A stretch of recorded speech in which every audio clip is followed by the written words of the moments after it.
بناظر خدای الرحمن الرحیم شمار حمد و ثنای قلب و جانم ددن بوی خالق کون و مکان وی به انسان دای زانین باکره قند نوهم hikmet و ilm و kalem. Aziz dostlar, kıymetli peygamber aşıkları, değerli kıymetli misafirlerim, hicran yürekli, hüzün yürekli kardeşlerim, her birinizi, başta önde oturan kıymetli büyüklerimi, siz kıymetli kardeşlerimi, arkada duran gözlerimizin nuru gençlerimizi, siz saygıdeğer hanımefendiler, genç bayanlar, her birinizi en içten, en kalbi duygularla selamlıyorum. Bismillahirrahmanirrahim.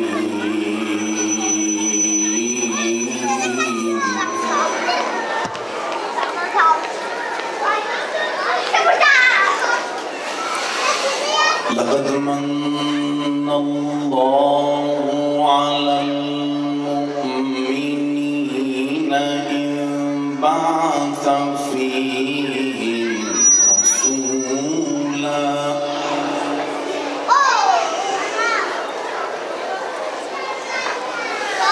رسولا من أنفسهم يتلو عليهم آياته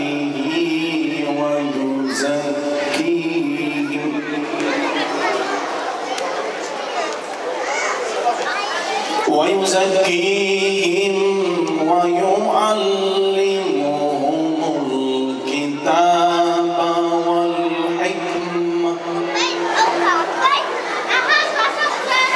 وإن كانوا من قبل لفي ضلال مبين. Müjde olsun kardeşler, davada birleşenler. Müjde olsun kardeşler, davada birleşenler. Hak'tan yana bu sevda, sevdamız Muhammed'in. Set şükür ey Rabbime, roni kirmi kalbime. Dübeme hani salih, şeref da Habibime. Dübeme hani salih, şeref da Habibime. Habibime Muhammed, gayeme Rabbi serler. Habibime Muhammed, gayeme Sayyid Ahmed. Dostir ka Ahmed, bıkhirmat Habibime. Bir kere burada olmaktan büyük bir onur duyduğumu ifade etmek isterim. Ve memleketten de güzel selamlar getirdik. Bütün arkadaşlarımızın, kardeşlerimizin hepinize selamı var. Biliyorum bir tarafımız gurbet, bir tarafımız sıla ama takdiren ilahi böyle burada razı olacağız inşallah. Evet, yine bir Nisan ayındayız. Yine kutsi bir iklimden geçiyoruz. Öncelikle Allah-u Teala hepimiz için hayırlara vesile kılsın. Hepimiz için mübarek kılsın diyorum. Biz onun ümmeti olmakla şerefyar olduk, bahtiyar olduk. Hakkını verebilirsek, ömrümüzün son demine kadar bunu başarabilirsek bize yeter. Allah-u Teala son anına kadar istikametten ayırmasın cümlemizi. Aziz misafirler, biliyorsunuz her sene Nisan vesilesiyle Efendimiz Aleyhisselatü Vesselam'ın alemi teşrifi münasebetiyle onun bir yönünü biraz öne çıkarıyoruz.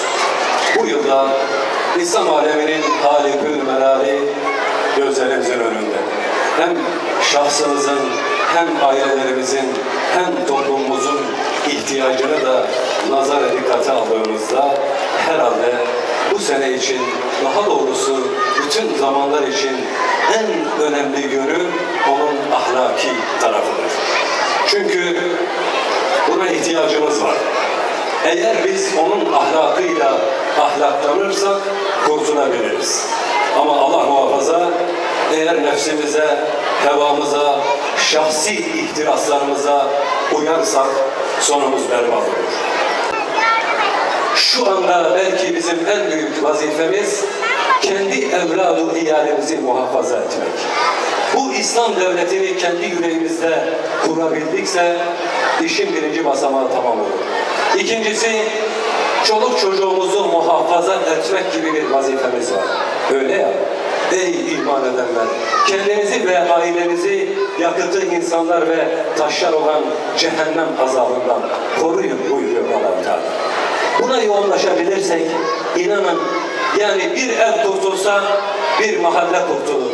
Bir mahalle kurtulsa bir şehir kurtulur. Bir şehir kurtulsa bir memleket kurtulur. Onun için yükümüz ağır. Sorumluluğumuzun bilincinde olalım ki zaten Hazreti Peygamber'in ahlakının en önemli hususiyetlerinden biri de budur.